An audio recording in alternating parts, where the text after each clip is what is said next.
Bem, pessoal, então damos continuidade com a parte de motilidade do trato gastrointestinal. E com isso eu quero começar mostrando para vocês um corte de intestino e a organização desse corte. Então, aqui da luz do trato para a parte mais interna, a gente tem uma primeira camada que é chamada de camada mucosa. Ela é composta por uma camada de músculo, chamada muscular da mucosa, e um epitélio onde os enterócitos aqui têm contato direto com o alimento aqui na luz do trato. Tá? Em seguida, uma camada chamada submucosa, onde encontro várias glândulas secretoras de muco, principalmente.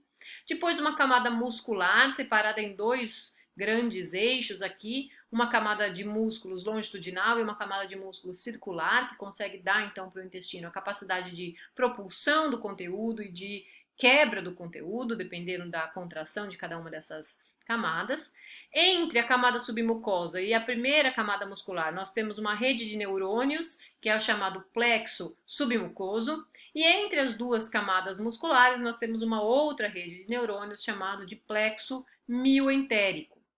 Aí nós temos essa camada final aqui, que é a chamada serosa. Tá? Então, a quantidade de neurônios que nós temos no intestino é quase equivalente à quantidade de neurônios que nós temos na medula espinhal. Uma grande quantidade de neurônios, portanto, esse plexo aqui denomina-se sistema tá? Neuroentérico, que é o sistema nervoso intestinal.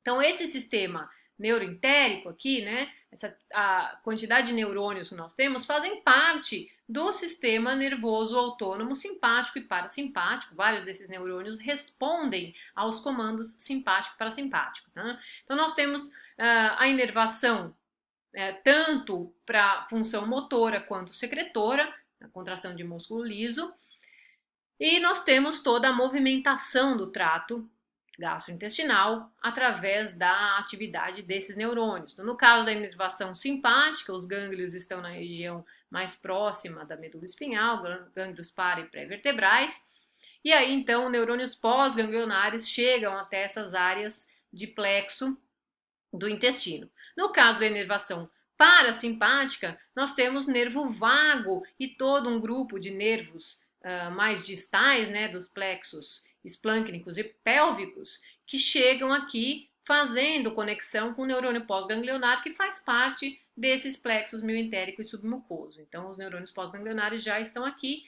e ativam, então, a atividade tanto secretora quanto motora intestinal.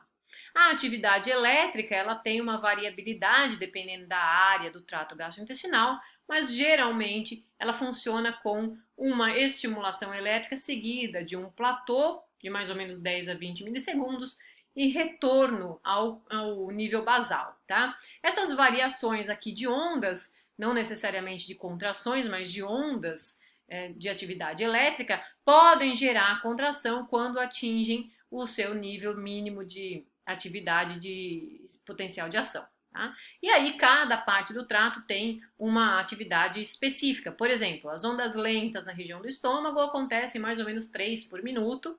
As ondas lentas da região intestinal delgado, mais ou menos 18 por minuto, enquanto no grosso 6 a 10 minutos, com uma sustentação maior do platô. No trato gastrointestinal, a propriedade sincicial se destaca. Então, são regiões de músculo liso que têm muita conexão entre si, muitas gap junctions e muitas células marca-passo que dão início à atividade elétrica, que leva então a um espalhamento daquela atividade elétrica e a contração para poder ter toda a movimentação de empurrar o bolo alimentar, de misturar, de quebra. Então, tudo isso é dependente do tipo de região e do tipo de musculatura que a gente tem naquela região. Né?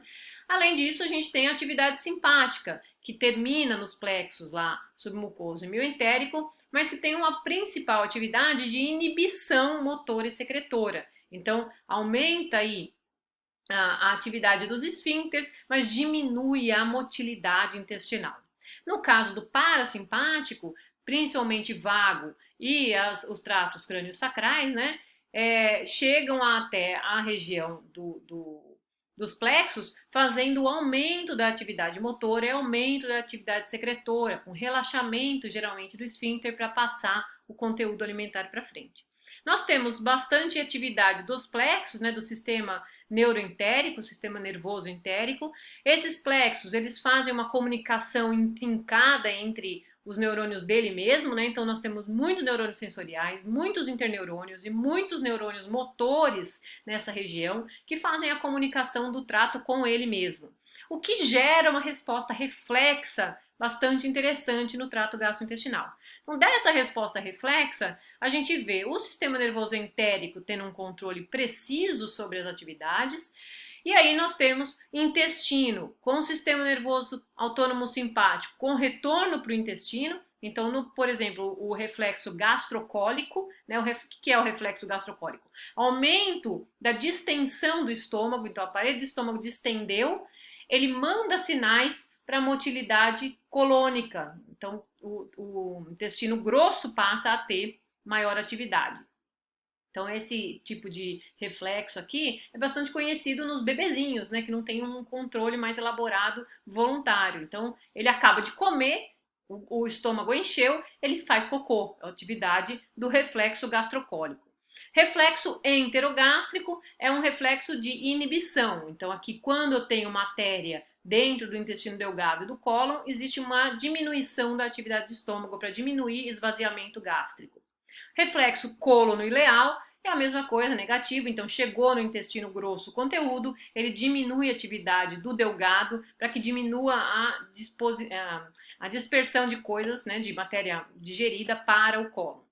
E temos também o intestino associando-se ao parasimpático e de volta para o intestino, que aí envolve tronco encefálico ou tronco cerebral, com atividade para o estômago e duodeno, e desses dois de volta para o tronco, para a informação parasimpática. Falando um pouco mais dos movimentos especificamente, a gente começa com mastigação, primeiro movimento aí, parte voluntário, parte reflexo. Então, mastigação, ela começa de modo voluntário, mas assim que você tem um bolo na boca, você faz o reflexo de ficar mastigando, assim como se fosse um chiclete, né?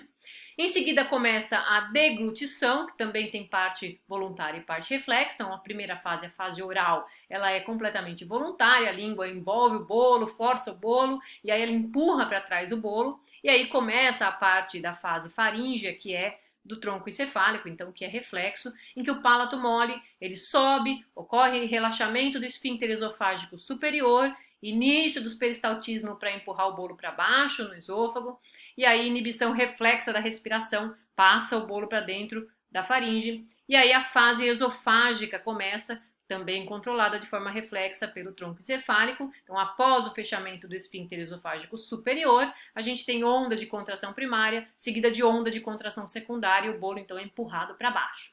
Mesmo que você coma alguma coisa muito seca, você vai ter então essas ondas que empurram o conteúdo de forma bastante efetiva para dentro do estômago.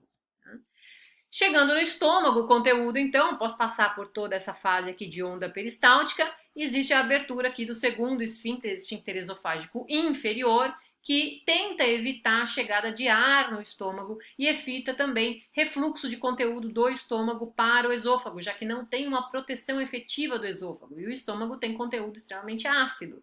Então, quando o fechamento do esfíncter esofágico inferior não é efetivo, o indivíduo tem refluxo, pode ter dor aqui por desgastar a parede do esôfago, e é um indivíduo que tem bastante produção de gás, arrota bastante, né? Porque ele tem uma deglutição de ar mais aumentada. No estômago, a gente tem atividade tanto do nervo vago quanto do nervo celíaco, e o estômago então vai fazer o papel de armazenar uma grande quantidade de alimento, começar uma atividade de quebra, misturar o conteúdo com o muco e com o conteúdo enzimático, que a gente fala numa outra aula, mas principalmente o estômago tem o papel de armazenamento do conteúdo. O estômago, então, com as suas funções de reservatório, fundo e corpo principalmente, com uma função menor de fragmentação e mistura, principalmente na região do antro, e com esvaziamento controlado para o intestino, faz o seu papel na digestão.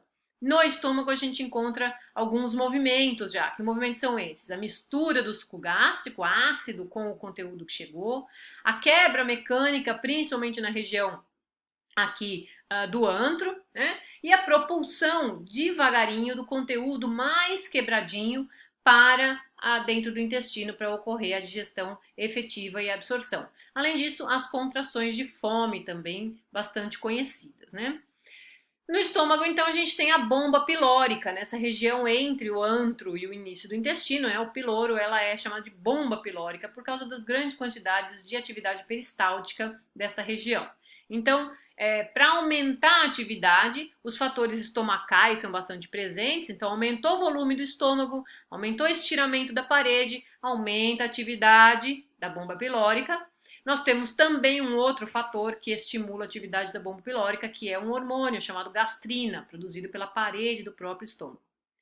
E a diminuição dessa atividade se dá quando eu encontro no intestino a presença do alimento. O alimento conseguiu sair do estômago, chegou no intestino, os fatores intestinais ou fatores duodenais são, primeiro, reflexo enterogástrico, então distendeu o intestino, ou irritou o intestino pela presença de ácido, ou de grande quantidade salina, ou de gordura que chegou ali, então o reflexo de parada do estômago, seguido por hormônios da parede intestinal, que também diminuem a atividade da bomba pilórica, diminui o esvaziamento gástrico. São eles CCK, ou colicistoquinina, secretina e peptídeo interior gástrico.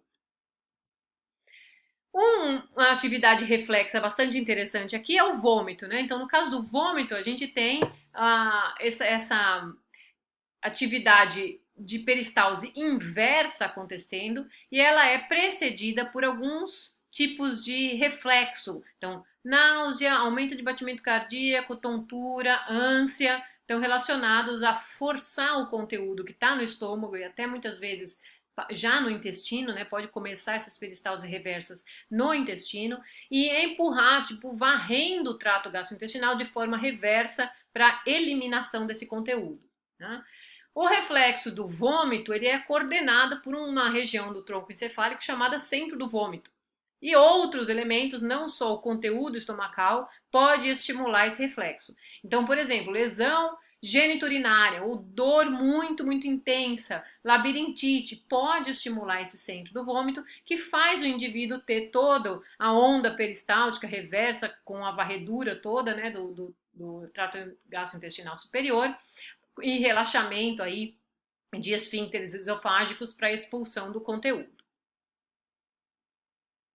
No intestino delgado, então, a gente tem um comprimento bem maior, né? São 5 metros de intestino, divididos em duodeno, jejum e ilho, e eles têm a principal função aqui de digestão, só que é enzimática. E aí a forma de mistura e empurrar o conteúdo para frente se dá através da parede de músculos que esse intestino tem, numa velocidade mais lenta para tempo de digestão e absorção. Então nós temos nesse caso dois tipos de movimentos. Os movimentos de segmentação, guiados principalmente pela quantidade de músculo circular, né? E o movimento de propulsão, guiado principalmente pela quantidade de músculo distal colocado na parede intestinal.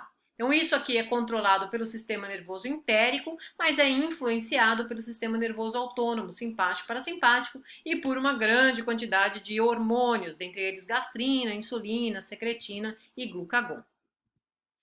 O cólon, que é uma região menor, porém mais robusta, né, de 500 a 1.500 ml de quimo chegando nessa região por dia, com grande quantidade de água, então a maior parte do nutriente já foi absorvido, muita água chega com o bolo fecal, e aí então uma grande absorção de água, movimentos bastante lentos para poder ter tempo de remover toda a água, e o movimento lento é relacionado também a uma diminuição da atividade das paredes por causa de um agrupamento muscular, desse agregado aqui de músculo que é colocado na região toda do colo. Tá? Então, na região do cólon proximal, a gente tem bastante movimento antipropulsor, o bolo fica aqui para ter maior absorção de água. Na região do cólon transverso e sigmoide, a gente já tem contrações austrais pela parede do intestino, formando essas austrações aqui, esses bolinhos, por isso o formatinho assim de bolinha do cocô, né, de nuvenzinha, que faz uma mistura e uma modelagem das fezes. E aí o deslocamento desse conteúdo até a região mais distal, onde começa a acontecer os reflexos de defecação. Então, movimentos em massa que chegam até essa região 1 a 3 vezes por dia geram a necessidade de defecação, que é controlada voluntariamente, embora tenha uma boa parcela autonômica.